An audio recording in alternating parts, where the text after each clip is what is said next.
આપણે સિલેબસનો એક ટોપિક બાકી છે, એ છે તમારો રેડિયો એક્ટિવિટી. બરાબર, એ આપણે લેક્ચર આજથી સ્ટાર્ટ કરશું. Radio activity. બરાબર, તો રેડિયો એક્ટિવિટી એટલે આપણે ઘણી જગ્યાએ આવું સાંભળેલું હોય કે રેડિયો એક્ટિવિટી એટલે શું ને એ રીતનું. તો રેડિયો એક્ટિવિટી એટલે શું, તો એ સમજવા માટે મેં તમને પહેલાં ઘણી ડેફિનેશન્સ આપેલી છે તમારા મટીરિયલમાં. એ આપણે વન બાય વન જોઈશું એટલે તમને બધું ખ્યાલ આવી જશે. બરાબર, એમાં પહેલી જ ડેફિનેશન તમારી જે છે એ રેડિયો એક્ટિવિટીની જ છે.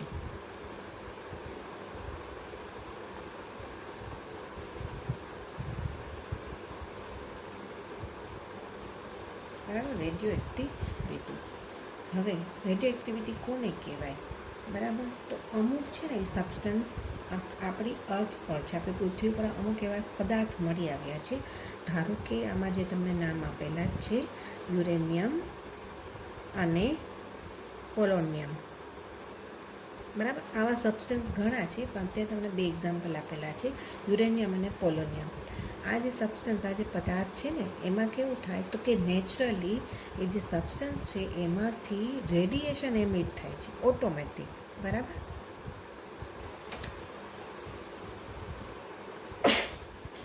ઓટોમેટિક આ જે સબસ્ટન્સ છે એમાંથી શું થાય છે તો કે રેડિયેશન એટલે કે વિકિરણ મળે છે તમને.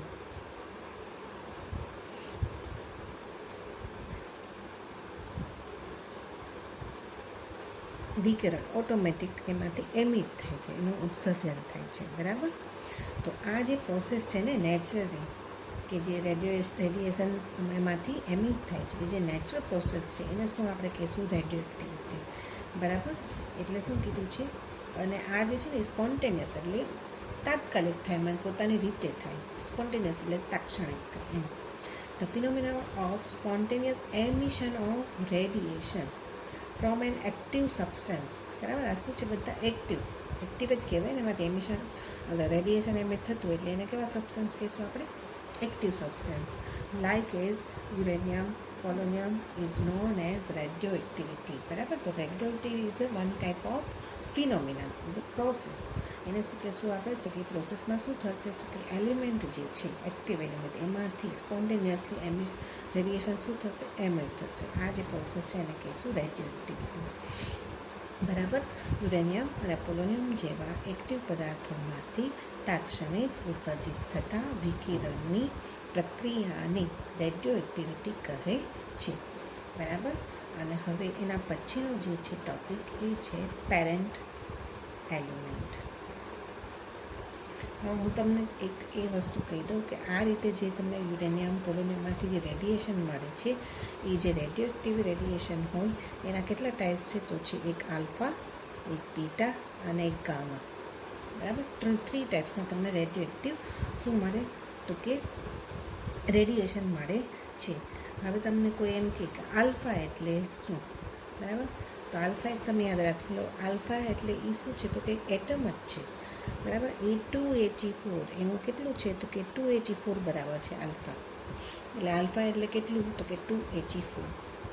બીટા એટલે ઇલેક્ટ્રોન છે. બીટા એટલે બીજું કંઈ નહીં પણ એ શું છે? ઇલેક્ટ્રોન. તો એનું આ રીતે લખાય -1E0. અને ગામા જે છે પ્યોર રેડિયેશન છે. બરાબર, એટલે એ વિકિરણ છે. એનો આ રીતનો કોઈ પણ જાતનો એનો એટમિક નંબર એ નથી અને એટમિક માસ નંબર પણ નથી. બરાબર, એટલે આ છે એ હિલિયમ એટમ જ છે. આલ્ફા એટલે હિલિયમ એટમ, બીટા એટલે ઇલેક્ટ્રોન અને ગામા એટલે પ્યોર રેડિયેશન. એટલે આ ખાસ યાદ રાખજો. એટલે રેડિયો એક્ટિવિટીમાં તમને આ 3 રેડિયેશન મળે છે.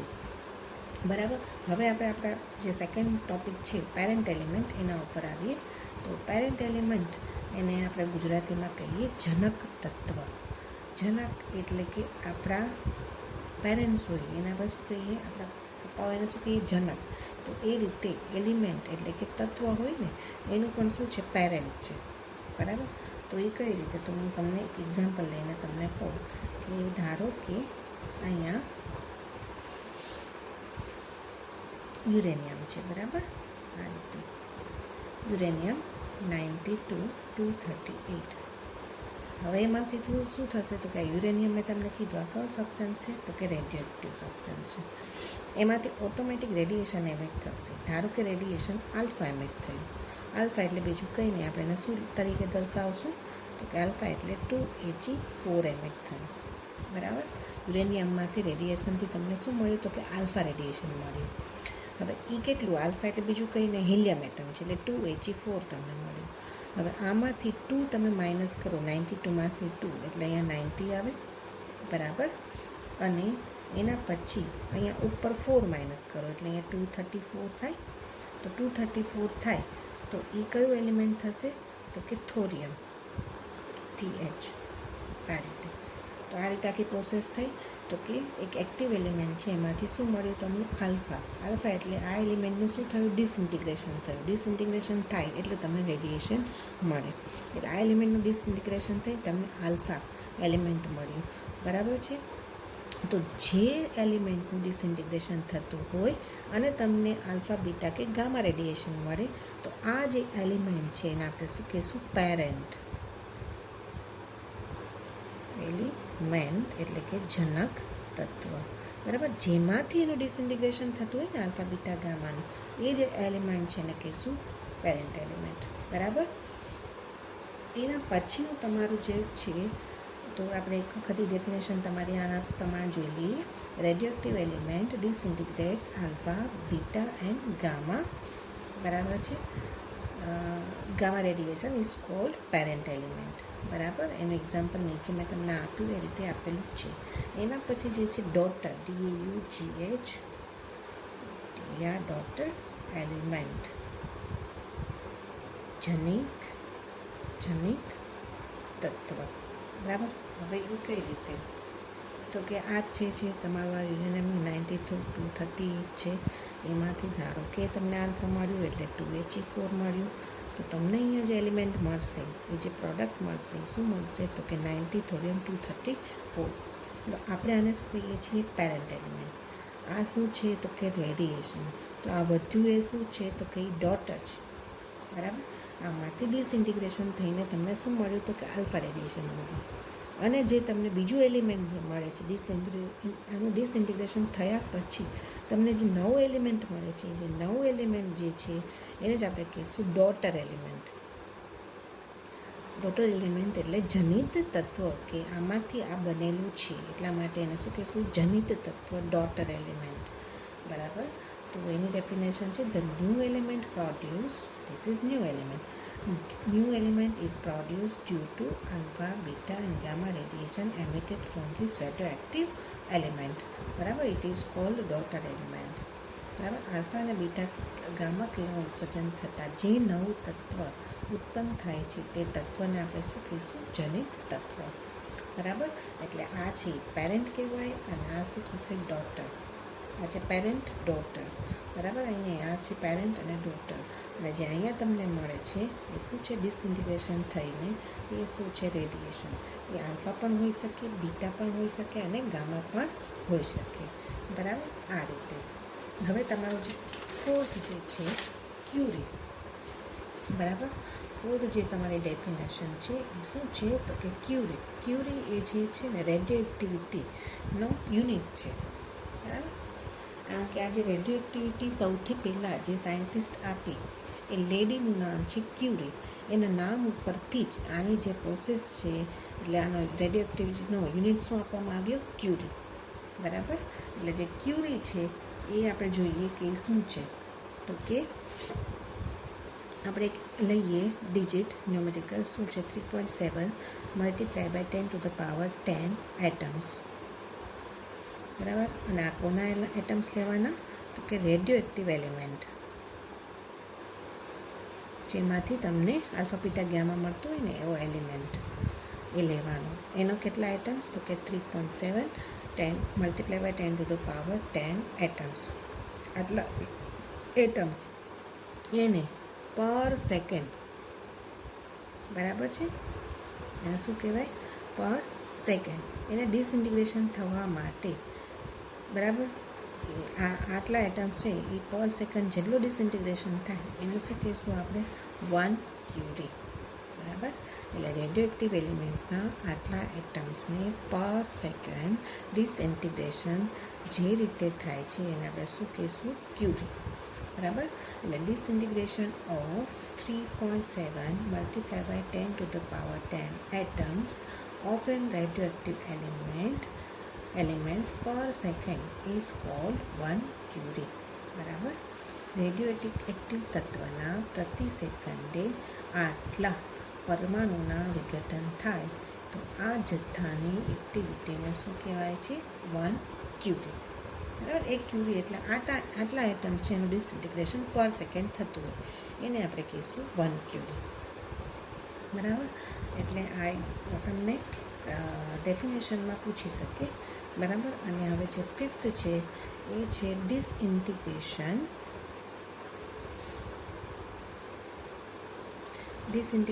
Constant.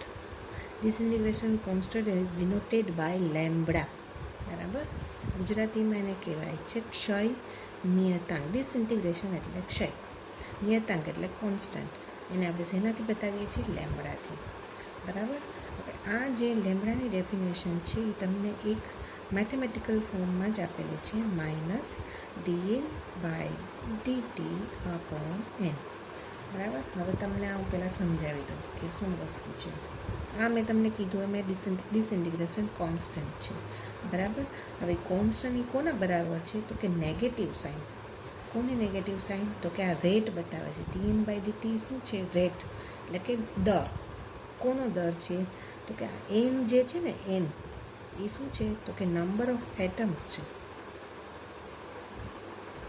Of radio active element. એટલે કે રેડિયો એક્ટિવ તત્વના અણુની સંખ્યા છે. બરાબર. એટલે એન તમને ખ્યાલ આવી ગયો. ટી જે છે ટી એ શું છે?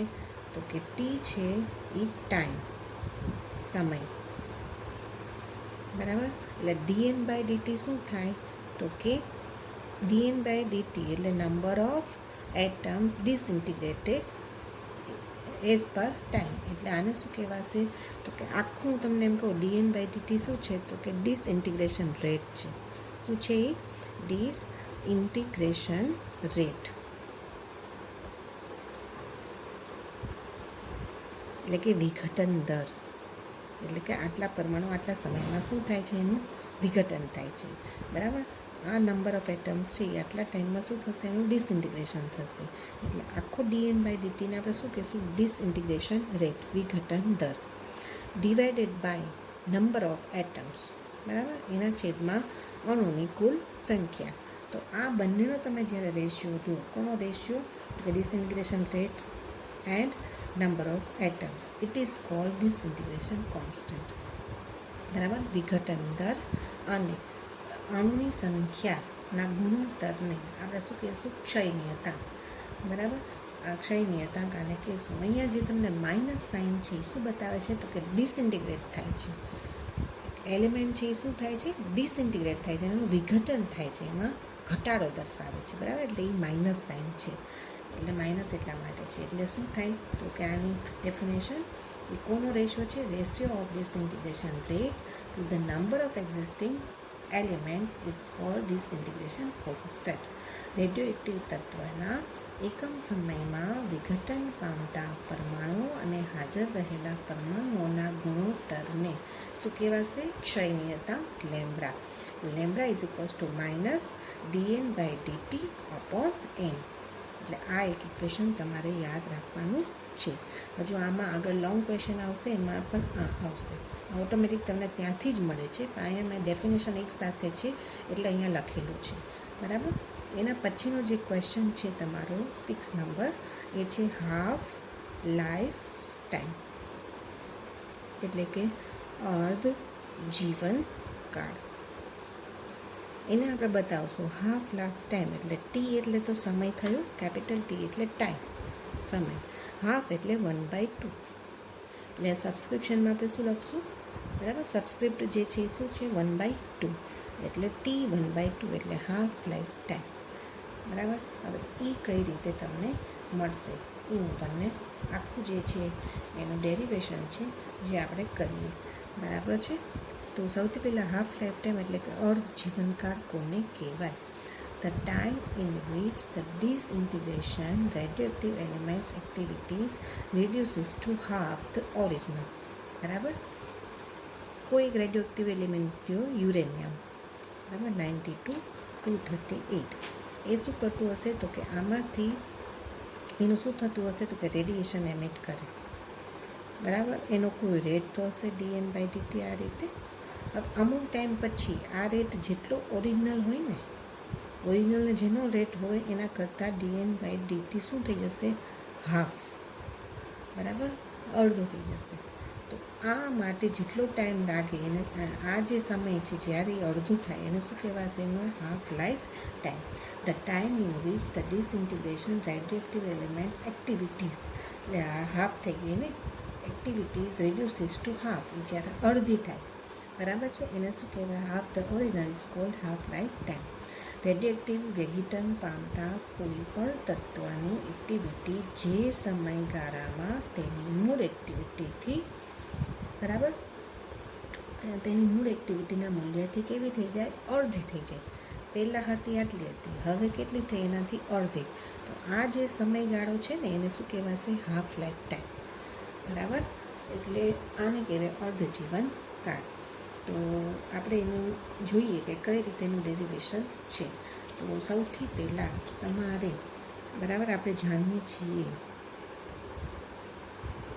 n બરાબર n0 e⁻⁻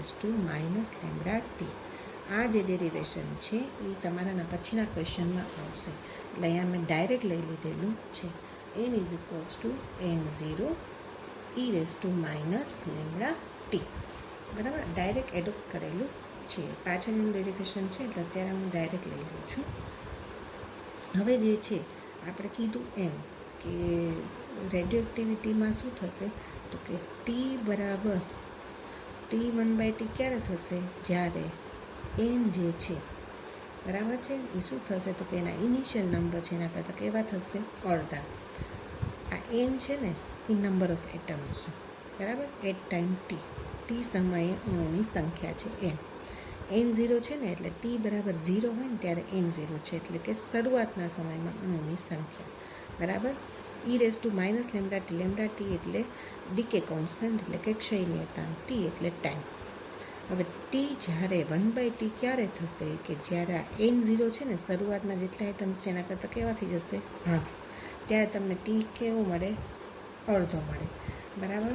તો t બરાબર 1/2 હોય ત્યારે n બરાબર શું થશે? n0/2. તો આ વેલ્યુ જ હું આમાં મૂકું તો તમને શું મળે? તો એની જગ્યાએ હું શું મૂકીશ? n0/2, બરાબર. n0 as it is e⁻⁻ tની જગ્યાએ આપણે શું મૂકશું તો કે t1/2. આટલું થઈ ગયું. હવે શું થશે તો કે n0 અહીંયા આવે એટલે બંને કેન્સલ થઈ જશે. એટલે શું આવે તો 1/2 = e⁻⁻t1/2. હવે આ માઇનસ છે અને આપણે ઉપર નીચે કરી નાખીએ તો શું થશે તો કે 2 = e⁻t1/2. આ માઇનસ છે જતું રહેશે, શું થઈ જશે? પ્લસ. હવે e⁻² છે, બરાબર. તો અહીંયા શું મારે લખવું પડે? log e⁻² = t1/2. બંને બાજુ લોગ એપ્લાય કરીએ, બરાબર. તો તમને શું મળશે તો કે log 2ની વેલ્યુ શું થાય તો કે આમાંથી આપણે જોઈએ શું છે? હાફ લાઈફ ટાઈમ, બરાબર. તો t1/2 = log e⁻²/λ. log e⁻²ની value થશે 0.693/λ, દેટ ઇઝ t1/2. તો આ જે છે એ આખું ડેરિવેશન છે. આ છે હાફ લાઈફ ટાઈમનું ઇક્વેશન છે. હાફ લાઈફ ટાઈમ = 0.693/λ, બરાબર. એટલે અહીંયા સુધી હજુ હું એક વખત રિપીટ કરી દઉં કે આ જે ઇક્વેશન છે એ પાછળ આપણે આવશે એનું ડેરિવેશન. અત્યારે મેં ડાયરેક્ટ લખેલું છે n = n0 e⁻⁻t. Here n એટલે નંબર ઓફ એટમ્સ, અણુની સંખ્યા. કેટલા સમયે? t સમયે, બરાબર. n0 એટલે અણુની સંખ્યા જ છે, પણ t બરાબર કેટલો હોય? 0, એટલે કે શરૂઆતનો સમય. શરૂઆતમાં જે સંખ્યા હોય એ છે n0. e⁻⁻ શું બતાવે તમને? ડિસઇન્ટિગ્રેશન કોન્સ્ટન્ટ, એટલે કે ક્ષયનિયતાંક. અને t એટલે ટાઈમ, હવે ટી આપણે હાફ લાઈફ ટાઈમ લેવું છે. ટી બરાબર શું લેશું? T1/2.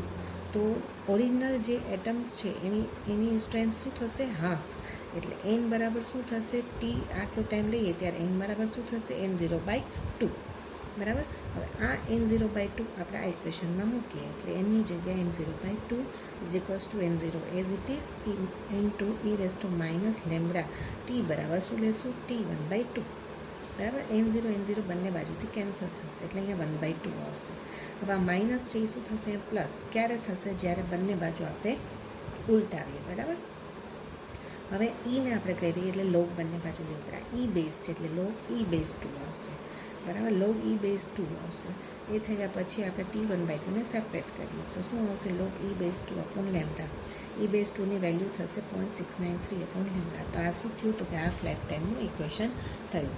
એટલે આના ઉપરથી તમને ન્યુમેરિકલ્સ આવે છે.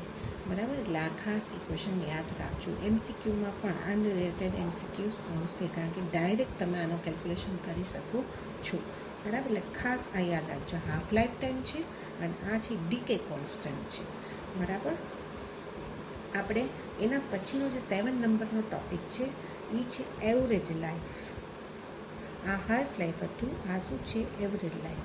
તો એવરેજ લાઈફ એટલે બીજું કંઈ નથી, ટી એવરેજ લખવાનું. માં કેમ 1/2 તો એટલે હાફ. ટી એવરેજ એટલે AV લખ્યું છે. એવરેજ એટલે સરેરાશ સમય.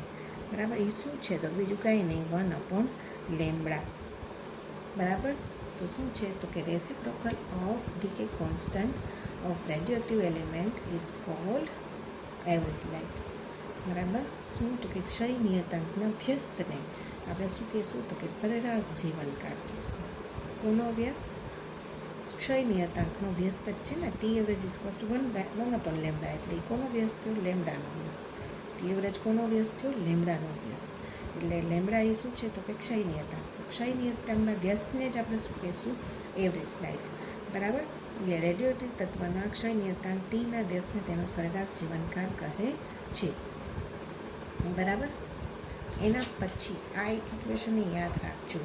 બરાબર. કારણ કે અહીંયાથી તમને લેમ્ડા મળી જાય તો લેમ્ડા મળી જાય એટલે તમને ટી એવરેજ ઓટોમેટિક મળી જશે. બરાબર. આ T1/2 છે એમાં કદાચ તમને લેમ્ડા આપેલી અથવા તો લેમ્ડા તમારે સર્ચ કરવાનો T1/2 આપી દે તો તમે એના ઉપરથી તમને ટી એવરેજ પણ મળી શકે છે. બરાબર. એટલે એવરેજ લાઈફ એટલે સરેરાશ જે જીવનકાળ છે એ કોનો વ્યસ્ત છે? ખાલી એટલું જ યાદ રાખવાનું. એ કોનો વ્યસ્ત છે? તો કે ક્ષય નિયતાંકનો વ્યસ્ત છે. બરાબર. એટલે અહીંયા સુધી આપણે રાખીએ છીએ. આના પછીનો જે ક્વેશ્ચન છે એ આપણે નેક્સ્ટ આપણા લેક્ચરમાં રેકોર્ડ કરશું. બરાબર. એટલે ક્વેશ્ચન નંબર 2 જે છે એમાં તમને 2 ઓલા છે. બરાબર. લો એ બંને લો આપણે નેક્સ્ટમાં લઈ લઈએ. બરાબર. તો બીજું તમે અત્યાર સુધી આટલું કરો, ત્યાં બીજું રેકોર્ડિંગ આપણે મોકલશું.